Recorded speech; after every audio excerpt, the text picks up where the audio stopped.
sky looks purple. Oh, look what my mug says. Nice cup of tea and a sit Oh look, down. I've got an Adventure Time mug. Bacon pancakes, making bacon pancake. Get the bacon Look, and the I sky put it looks in the purple. pancake. See where I get to That's squeeze all. my teenager. That's really That's cool. When she's The an ant. sky looks Pancakes, purple. bacon. That's because you're a sodding ant. If this Okay. didn't come off, we'd Right. have to take me to... Don't- Come on then. I think you've probably got a clue as to what the film is that we're reviewing. If you haven't, Go and see a doctor. Popcorn Junkies, here we are reviewing Ant-Man and the... Wasp! What sound does a wasp make? Doesn't make either of those. Starring the wonderful Paul Rudd, yet again. The incredible Michael Pena, Michael Douglas, I've been Evangeline crushing- Lilly, Michelle Michael Pfeiffer. Oh, Michelle Pfeiffer who's suddenly become 100. and Lawrence Fishburne. We loved Have him. I shared with you the fact that I've danced with Lawrence Fishburne at the Yes. Star Trek party? Yes. We both Yeah, you ended told up dancing with each other and looking at each other like, why are we dancing like this? It was intimate. Okay, well, let's had get on his, with the review. He had his phaser set to stun.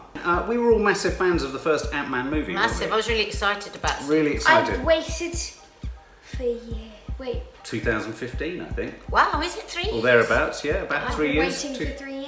It's been out in America for 4 weeks or so, 3 weeks or so, and I haven't seen a lot of fuss and nonsense made about No, it. neither have I. I was thinking, oh, there's going to be loads of memes and spoilers Yeah.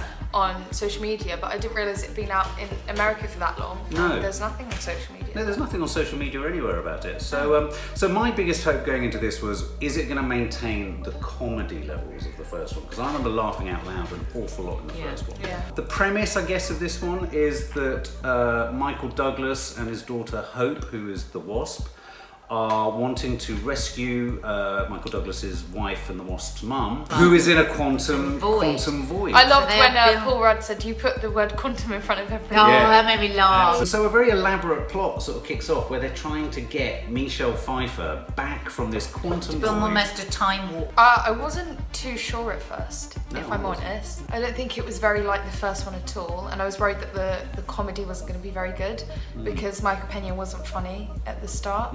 Well, he was in the scene where him and Paul Rudd and his daughter are crawling through the cardboard a bit, Yeah. and I didn't find him funny in any No, of his lines no. there, and I was a bit like, oh no, like he was funnier when he wasn't known for being funny. Yes. And I was worried that he wasn't going to be funny throughout it. But was First. Michael Pena the big draw for you? Was he the thing that was kind of, I mean, or are you a Paul Rudd fan? Are you a I'm fan a of Ant-Man? massive Paul Rudd. Massive Paul Rudd fan. Oh, right, okay. I think he's brilliant. Yeah, no, I to be honest, I thought Michael Pena was really good in the first one, but he wasn't like the reason I wanted to see No, the movie. no. What did you think at the beginning? I like the beginning. I like him when Paul Rudd and his daughter were going down the bit. I liked how childish he was. Yeah. It Reminded was me so of you. playful. Did it? Yeah. Do you wish I'd built you a cardboard sort of shoot? I felt a bit insufficient as a father. He's under house arrest, so that's why he's in the house, and that's why he's making this. So the whole film's premise is that he should never really leave his home. I thought it was a bit slow at the beginning. I too loved the playful scene with him and his daughter because I think that the actress that plays his daughter is just magical. She's one of those young actresses that lights up a screen and makes everything all right in the world and makes you want to be a better parent. So she's just adorable. I thought it was a bit slow. I thought it lacked humour at the beginning. I think Michael Douglas seems to have lost his shine a bit in it. I thought Michael Douglas was very good Yeah. in the last movie. Yeah. He just seemed a bit muted, a bit. Yeah, also his funny lines he didn't deliver very well. I didn't feel like he was Wasn't as present. good as last. I just the didn't last feel like he movie. was present. I wondered whether he was a bit distracted by what was going on off screen, to be honest, with all of the Me Too stuff. So I think, yeah, he did seem muted. He didn't seem present. He didn't seem No. as engaged, did he? It wasn't as funny. Yeah. I found the premise a bit boring. To get Yeah, it was a him. bit To lazy get the mum, as well. to get the mum. It was all Yeah. a bit. It was a bit all, thrown away. it was all a bit them standing in front of lots of keyboards, just Yeah. pressing things, and it all felt a bit It sort was just of. a bit too unbelievable. It felt a bit cardboard sci-fi. And there was the lab where they had Yeah. the entrance to try and get the mum. It was a lot of just seeing it shrink and then getting big again. I was like, Yeah. really? I love the first Wasp woman Tell us fight about that, scene though yeah. in the kitchen. Why did you like when that? she's sliding down knives and jumping into flour, When she enlarged the salt. enlarged the salt, and it's just had Yeah. all the thugs just twirling and Was swirling. it because it had a kitchen sort of element to it? Well, I just thought it was really clever the way, you know, they'd pick up a knife and she'd slide all the Yeah, way no, I down, like then that. leap into them, and then I loved the bit with the steak hammer where they're hitting everything, Yeah. tomato splatting. It was just a really well choreographed. I'm going to be contentious. When I go to watch Ant-Man, I don't go to watch and see things get bigger. I don't know how I feel about things. I quite liked bigger. it getting bigger. No, and they smaller. are all about changing the size of their normal. No, I like What I've that. always thought about the film Go on. is that, so Ant-Man, Yeah. when he shrinks, how comes he shrinks with the suit? Well, Because that's he the hasn't got clever anything thing. in him. Yeah, I mean, what are you thinking of the actual science of it? Yeah. Yeah. Because he didn't have like superpowers. No, It's a suit. no, it's just a suit. So how does it not kill him? No, how does it just not the suit shrink on him and he's still big? Wasp woman's just gone in my ear. Quite literally, something's just gone in my ear. Just heard it go. Zzz, zzz. There's a lot of quantum stuff in this film. But storyline wasn't strong enough. Michael Pena wasn't that funny in the beginning because he wasn't given a good script. Wasn't very well written. It wasn't very well written. No. But once he got his, and I wanted more of his flashback storytelling. Why would you not put more of that in? No, And I everyone loved think it. no, because they would have done that thing that they do in like kids' movies where they have one funny joke and then they use it loads of times. Yeah, good Yeah. point. They might have overdone it. We would have just got sick I of bet it. you any money they Yeah. shot more. Well, there were about 3 or 2 in the first one. What we're referring to here, there's a moment in this film where something happens and he goes into, what would you call it? It's like a sort of he tells the stories of what's happened to various people. Yeah, but they're all speaking with his voice. But I thought their performances of his voice Yeah. were brilliant. Just like the first movie. It was just brilliant. It was, for me, the highlight of the whole film. What I liked about the first one is my problem with the superhero movies, and listen, I'm a Marvel fan, but like we said, we feel it always has to end with something quite complicated and massive happening. And what I really liked about the first Ant-Man was that it was quite a simple storyline. It was Yes. him becoming Ant-Man, Yeah. him kind of getting to grips with what he had to do, and then some fight scenes. I felt this storyline was trying to complicate itself too much. And like you said, it was just a lot of people running around, shrinking and enlarging things, and then typing on a computer and saying quantum, quantum, quantum. Even though the script was weak, Paul Rudd was brilliant. Yeah. I mean, he delivered bad writing and good writing. In the same, he's just got. I tell you what He's let him just got down. really good Energy. screen But I'll presence. tell you what let him down. I'll tell you, the first 20 to 30 minutes of it, it was very badly edited. The real scenes. Was it? The dialogue scenes. Baggy. If you look at it, they're baggy. So where it would have been crisper to cut between them, it just felt a little bit like, so when there was that first scene between him and Lawrence Fishburne, and by the way, I thought Lawrence Fishburne was brilliant, you just got the engine starting to rev up with the Yeah. kind of fast crackling humour between the characters. But these shots would sit on them for too long, so Right. it wasn't crisp. No, the And so I found it a bit tedious. I think it was 20 minutes too long. I think it was half an hour too long. I liked the character the trapped quantum girl. Hannah John Kamen plays a character called Ghost, who essentially is the villain in the piece, isn't she? Essentially. But But it's a very sympathetic villain because she's tortured. She lives in constant yeah, I screaming like that idea agony. of her living in constant Yeah. shifting agony. It's like being a teenager, She's isn't it? quantum. Yeah, she's. Yeah, that Yeah. was an analogy for teenage life. Do you feel like her? Do you feel like you're in a shifting She's not at quantum that age reality? yet. She's 10. I know, but you sometimes look like you're in a shifting quantum reality. You always look like you're in a shifting quantum Yeah. reality. I'm constantly quantuming. I didn't like her. Oh, tell us why.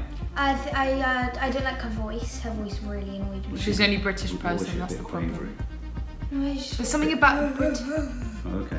I don't know. She really annoyed me. I tell you what I found difficult about her was if she could run through everything, how did she ever get hit? Because She because decides when- she doesn't have control over it. It glitches. So sometimes she is within reality. So when they were hitting at her and they sometimes That's when connected she was with her, in- that's when she Yeah. hit reality. Oh, I see. Because I mean that's what quantum mechanics is about. It's the alternative realities we're in. There is actually some It's creepy. scientific- It I was really creepy. liked the way they were all really, really, really terrified. Yeah. Yeah. Which you don't often see, do you, with No. superheroes and stuff. What was it you didn't like about the girl in pain, Kiki? I don't know. I think she really, really was over dramatic. Oh, I wondered if you felt that. Yeah, I know what you mean. There is. I do have a problem when there's just one British actor in the middle of loads of American actors because they do just end up sounding really over dramatic. I know what you Because mean. there's something about the British accent. That's my problem with Star Wars. There are too many British people in it now. And It Yes. just sounds a bit weird. I tell you what really annoyed me is the way she was styled. It was her hair really, really bothered me. Her hair would not be like that if she was Right. in constant pain. What would it be like? It was like perfectly curled, and she had it half up, half down, Right. and she had her makeup on. It just really bothers me. Like even See, when I thought her hair was a total mess and across her no, face and I couldn't see I it. thought when the Wasp, every time she was in her outfit, she had this full face makeup on, and it really annoys me when a woman has to be made up even when she's in. But when she was talking, she'd be like, She's twitching. What she? No, but it's just really annoying. She's supposed to be in like Supposed constant to be a bit I'm talking about when twitching she's pain. twitching, You mean like, just the when normal she's bits? Her normal. She's like, please go without me. I thought she did what she was given really, really well. I just Yeah. don't think she was as good a villain as the one in the first movie. At first I thought I really liked her costume, and then I didn't like it Yeah, it halfway was through irritating me, the costume. There was something about it that suddenly looked really cheap. I liked her relationship with Lawrence Fishburne. I don't know if you noticed, one of the only characters absent from Avengers Infinity War was Ant-Man. And for all of Because you he was people, under house arrest. stay for the first end credits sort of clip, because Yeah, it's a really, definitely. it's quite an arresting It's a short one. credits as well, so you don't have to Short wait credits, that long. yeah, short initial credits, then get that first clip. It's very good. It ties things up quite nicely. I was going in wanting a lot more laughs. I thought it had a few laughs. I thought, you're right, Paul Rudd delivered what he had well, but I just wanted more from him. I found the story with Michelle Pfeiffer just a bit sort of Wishy-washy. and wish-washy. I found the effects a bit wish-washy. I thought there was a lot of them. I thought Michael Douglas was just standing in front of things, pressing things. Funniest scene I felt for all of us was the school scene, which is in the trailer. It's so funny. yeah. I mean, Not for me. Huh? it was one of the funniest. Well, there I were thought it was- funnier. yeah, what was your funniest scene? Michael Pena with his story. Oh, I with just the love story, that absolutely. storytelling. I could watch a whole movie of that. For me, the ignition kept almost starting Yeah. and never quite taking off. I found there were too many car scenes. I thought there were too many things that got large, and I'm not really into it for that. And I thought the first one was really inventive with how small he was and how he interacted with the scenes. I thought they were really inventive with his small scenes, and I don't think there were enough of them. I'm gonna say that this is the first Marvel film I was really, really, really disappointed by. So I'm gonna give it 4 out of 10. Harsh. Yeah. I was really looking forward to this. I think if it took them 3 years to make it, I think they could have done better. I think the script could have been tighter. I still enjoyed it. I'd still say go and see it. It's still a good movie, but it's not a great movie. It's not as great as the first Ant-Man. No. And I think I would give it 5.5 out of 10. I really like Paul Rudd. I found him really Yeah. funny. I loved Michael Pena. Yeah. And the Wasp didn't annoy me as much as she annoyed me in the first one. Oh yeah, you hated her, didn't you? That's high praise from That is Kiki. You high haven't praise, annoyed actually. me this So much as I you did last remember time. coming out and you saying you couldn't stand her. No, Her hair in the first one was really annoying. I didn't like the ghost woman thing. Favourite scenes? What were your favourite scenes? Favourite scene? Yeah, I think the school scene when he's running. I found that really funny. It was good, wasn't it? So I think I'd give it a 7. Oh yeah. I was worried that I was going to be really disappointed by it, and I felt from the start that it was lazy and that they hadn't given it as much time as they had for the first one. I was expecting it to be funnier, but I think the script was really bad and everything, but especially Paul Rudd, he managed to make the most out of how bad the script. Also, I've had this really nice feeling when I go to a sequel of a movie where I feel comfortable with the characters and I'm like, oh, I'm seeing them again. Yeah. But I felt like they were starting off knowing each other again. Like I didn't True. I didn't feel the closeness very of true. Michael Pena and Paul Rudd as I did in the first Very, one. very good observation. And That's Michael true. Pena with his 2 friends. It was yeah. That is a good observation. like it was- now you say it's like I realise that's what I think too. Yeah, Yeah. yeah, totally agree. I liked the ghost girl after a while, but I felt like there should have been a good bad villain. I felt like this wasn't the movie that needed a villain that we felt sorry for. Yes. It needed a bad villain. Oh, okay. Because the first Ant-Man had a really good villain. It was that bald Yeah. guy from House of Cards. Oh, that's yeah. right. Yeah, he was great. That is so true, just Maddie, check. now I think about it. Because we didn't have a strong villain, it felt sort of wayward. Michael Douglas, he really created an energy for the whole film, I think. Him being so Yes, standing I know around what you doing mean. nothing affected the whole movie. He brought it And down, I brought it down. felt really sorry for the other actors. I'd probably give this 6 out of 10. Yay. 6.5 out of 10 actually. What did you give it? 7. I'd still say go and see it though. Yeah, I'd still say go and see it. Definitely I was- wait for after the Yeah, first definitely wait. credits. And actually it's worth just seeing the film for the last Yeah. because it ties with everything else. And the after the credits genuinely made me sit up and go, oh my god! Yeah. I was like, whoa. Yeah. And I was like, what the hell's going on? For more film and family fun, don't forget to click the subscribe button and make sure to click the bell to never miss an update.